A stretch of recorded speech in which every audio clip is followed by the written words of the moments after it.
My cat Freddie loves to be brushed and cuddled. But stirring up his cat allergens meant sneezing and itchy eyes. Then I found Purina One Live Clear. It's cat food that reduced the major allergen and my suffering in as little as 21 days. Now, we feel closer than ever. If you have issues with cat allergens, you really need to try Purina One Live Clear. Try new Purina One Live Clear today. Purina One, a difference from day one. Here at the Almond Joy Factory, where tropical vibes abound, we use soft, fresh-tasting coconut. The crunchiest almonds and delicious chocolate candy. Ah, but do you know what our most important ingredient is?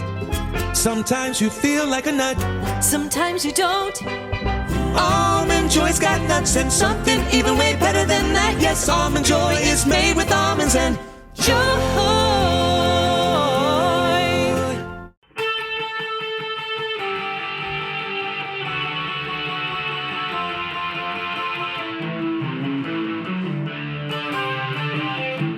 This is the Daily Blast from the New Republic, produced and presented by the DSR Network. I'm your host, Greg Sargent.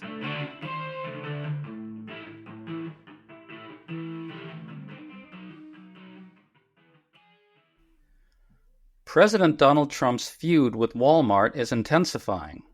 After the retail giant warned that its prices will go up due to Trump's tariffs, Trump erupted on Truth Social and even issued a veiled threat. Then White House Press Secretary Caroline Leavitt reiterated the threat at Monday's media briefing. What's amusing about all this is that it completely demolishes Trump's whole scam on this issue because it constitutes an admission that other countries don't pay the tariffs, we do. So can Trump really use threats and bullying to conceal the truth about his policies from the American people? Today we're talking about all of this with Lindsay Owens, an economist who's also executive director of the Groundwork Collaborative. Thanks for coming on, Lindsay. Thanks for having me. Okay, so last week, Walmart CEO Doug McMillon said some prices are going to rise, even factoring in the temporary partial reduction on tariffs in China. Trump exploded in response to this, saying the following: Walmart should stop trying to blame tariffs as the reason for raising prices throughout the chain.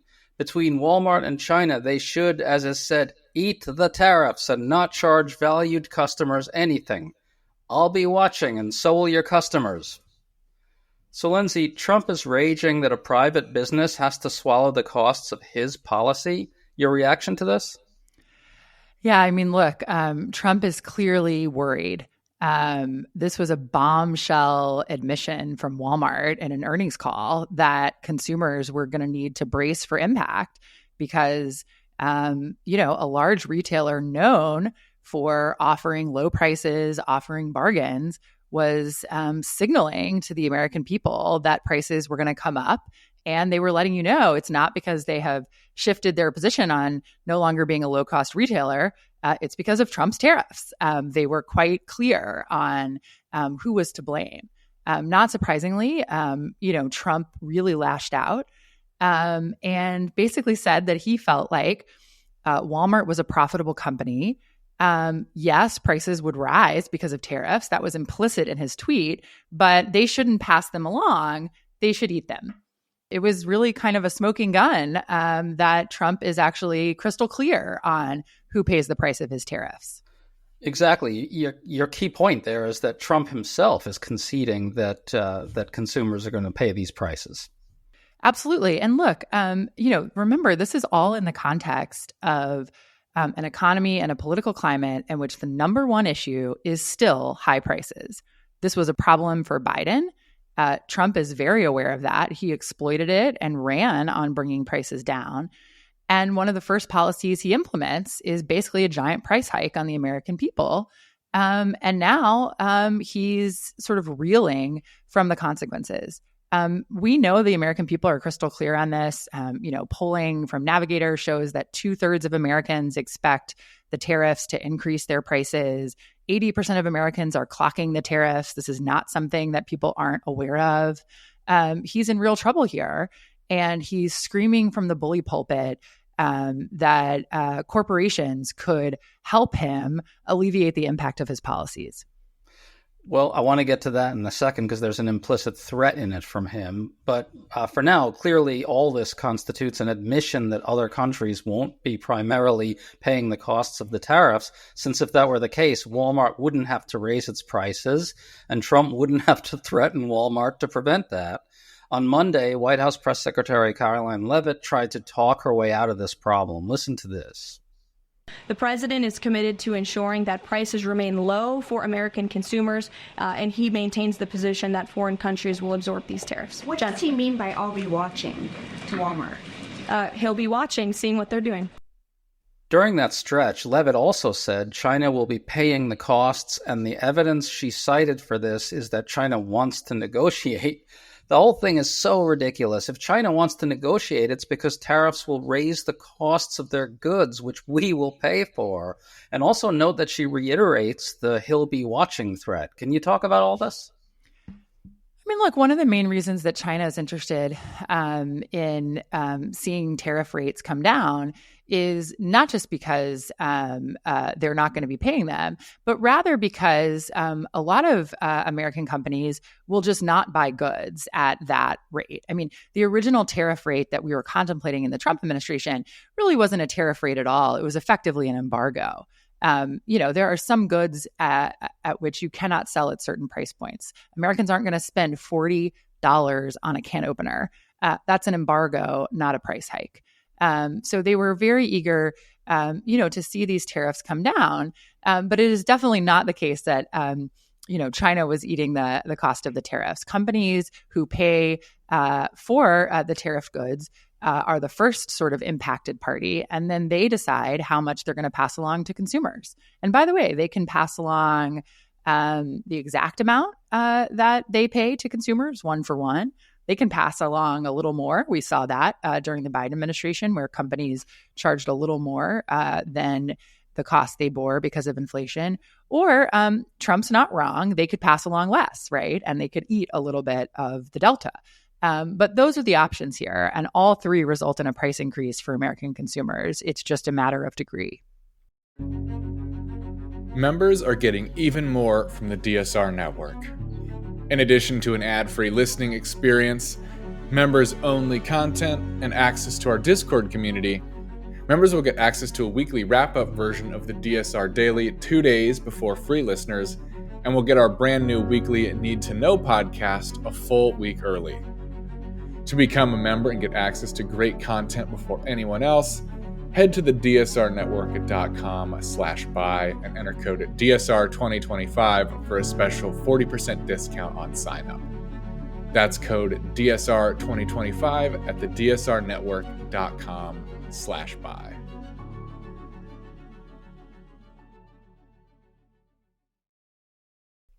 Exactly. Can you talk us through the broader economics of this as well? There was some talk that Walmart might not have to raise prices due to the tariffs because they sell a lot of groceries, many of which are domestically produced. So what does it mean for the economy and the impact of Trump's tariffs that Walmart is now saying, in spite of all that prices will go up? This is a bit of an indicator for the rest of the retail industry and for the economy more broadly, right? Yeah, the reason this earnings call was such a bombshell is because if Walmart is raising prices, everybody else is too. Walmart has pole position when it comes to negotiating down costs with suppliers because they are such a large player. If they are basically conceding that they're going to have to pass along more price to consumers, all of the little guys are going to have to pass along that amount of price and then some. So it was really a bit of a canary in a coal mine here for what we could all expect going forward. Can you explain that a bit more? I'm curious about this notion that Walmart has more leverage than all the little shops and littler businesses. How does that play out exactly? Why is this such a clear indicator?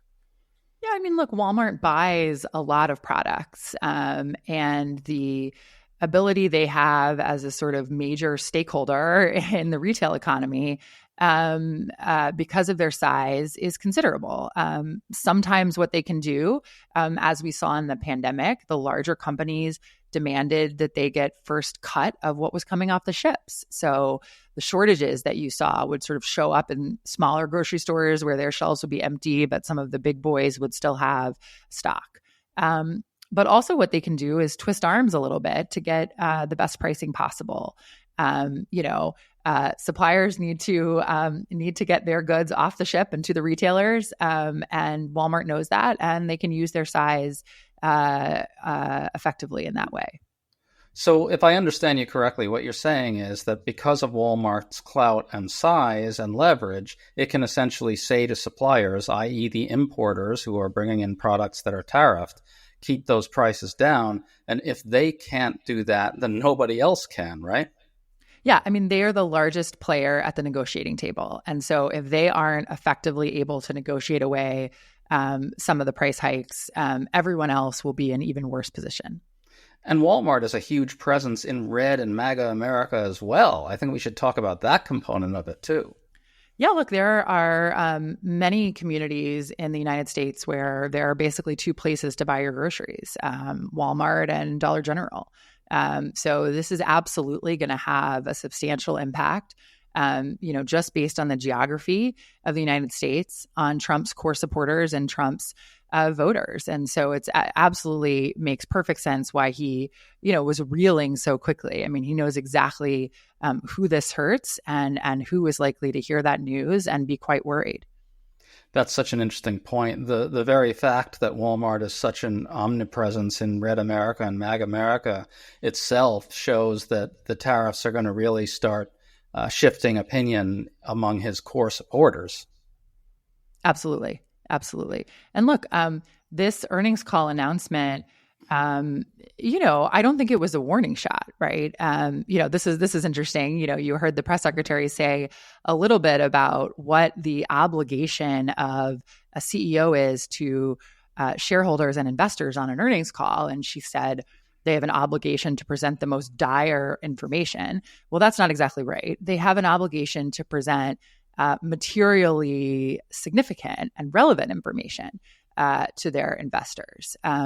So when they are letting their investors know that price hikes are coming, it's because they do indeed plan to raise their prices. This isn't a negotiating strategy with Trump, as it were. It is they're just stating the facts to their investors, letting them know that they expect price hikes and what they expect those price hikes to mean, which is potentially a decline in sales volume, right? That they are going to price out some customers from various goods, and they may see a decline in their, in their net sales in the future. I think that might be another reason why Trump got so furious about all this is that Walmart is saying this to its investors, and a big component of what's happening right now is investor lack of confidence. This is becoming a global phenomenon, investor lack of confidence in the United States, which is growing now. So if the prices do go up at Walmart, that spooks investors more broadly than just Walmart's investors, right? It's a broader phenomenon in which more and more investors will get spooked by what's happening, yeah? Yeah, look, the story of the Trump administration so far, in part, has been somewhat similar to what we saw in the Biden administration, in that we have what you might think of as a vibe session, right? So the hard data, the jobs numbers are still in a reasonably robust place, thanks to the economy that Trump walked into. The inflation numbers are okay for now, too. Jobless claims, things like that are relatively fine. Where you see real trouble in the waters is things like consumer confidence. We saw again last week another drop in confidence. It's just been really stunning to see how concerned American consumers are, how pessimistic American consumers are about the current state of the economy, but also their forward-looking outlook, which is quite negative as well. They have high inflation expectations. They expect prices to rise. They are bullish on a recession. Between, somewhere north of 60% of Americans think we're either in a recession or will be in one in the year to come. So, the economic outlook for consumers is considerable. There's been some softening in consumer spending numbers. We've seen some worrying indicators, things like credit card delinquencies ticking up. But overall, consumers are still spending. The minute that shifts, we're in a whole world of hurt. And so that's why folks are watching this Walmart news so closely. as Americans start to see high prices on a lot of the staples that they purchase, consumer sentiment absolutely has further to fall. I mean, I will say it's not just, it's not just the tariffs that are potentially going to result in high prices for Americans. There are a whole host of other policies moving through Congress right now, which, if they are signed into law, will also result in high prices. I mean, we heard the press secretary talk a little bit about Trump's strength on energy prices, but it's actually the case that, the cost of electricity and utilities is up over inflation year over year. And we just actually heard last week that the Rhodium Group, one of the big analysts who looks at climate and energy, is predicting that utility prices could increase 7% for American families if some of the repeals to the Inflation Reduction Act are signed into law. You've got a president who knows his voters are very concerned about high prices. He's certainly not acting like it. He's pursuing a whole host of policies that go in the exact opposite direction. And it's not just the tariffs. It's really across his administration. We're seeing the possibility of higher prices still. It's amazing. I think there's something else getting lost here as well I wanted to bring up. When the president of the United States says about a private company, "I'll be watching," that's a naked threat of retaliation. In this case, though, Trump is threatening state power against a private company in order to force it to do business in a way that pleases him, but also to force it to help him conceal the truth about his priorities from the American people, which is that these tariffs are a tax on working and middle-class consumers to fund a massive tax cut for the rich. Trump is basically saying, Walmart, you can't allow Americans to see what I'm actually doing here. Can you talk about that element of it? Yeah, look, I think, the first thing I'll say is I think Trump's likelihood of success here is slim to none. Walmart is a major Fortune 500 American company, one of the largest grocers in the United States, one of the only retailers in a lot of corners and pockets of the United States. And they are pretty focused on the consumer, and they're pretty focused in these earnings calls and when they're making decisions on seeing strong returns, right? And that's what their investors are interested in. And that is what their, shareholders are interested in. And that's what they are interested in as well. That's who they view as some of their key stakeholders. And so I think, Trump threatening Walmart is really unlikely to be successful, I think.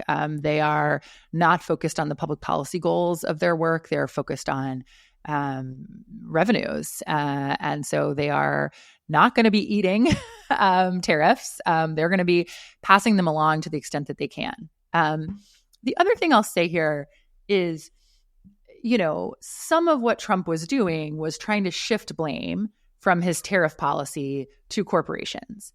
And we saw, this happened during a period of high inflation in which people rightly noted that companies were not just passing along their rising costs, they were also going for more. The reason that companies are in a position to do that is because consumers understand inflation, they understand tariffs, and they're expecting higher costs. Trump himself has made the likelihood that companies will exploit his tariff policy to go for bigger price increases than they otherwise would more likely. And that is because his tariff policy has been chaotic and on again, off again. The through line is people are expecting higher prices, but they have no idea how much higher they should be. Companies know that. And in the haze and in the morass, they're going to exploit it. So companies who actually now are no longer subject to considerable tariffs may very well raise their prices too, because they know consumers are expecting it. And Trump has made the issue so salient that it is very easy to do. And as you saw from the Walmart earnings call, people are going to blame the tariffs regardless of what the cause is. And so it's really interesting that Trump himself has undermined his position here because he's created the perfect sort of atmospheric conditions for exploitation. So not only is Trump taxing working and middle-class consumers to fund a huge tax cut for the rich and corporations, he's also encouraging these big corporations to continue ripping off MAGA America more. Is that the size of it? Absolutely. And we've heard CEOs say, like, people are expecting higher prices. They're not fully tracking the shifts. Like, we had already announced this level of pricing. Like, we're going to stay the course and see how we do. Brilliant, brilliant economic stewardship. Lindsay Owens, thank you so much for coming on to talk to us. It was a real pleasure. Thanks for having me, Greg.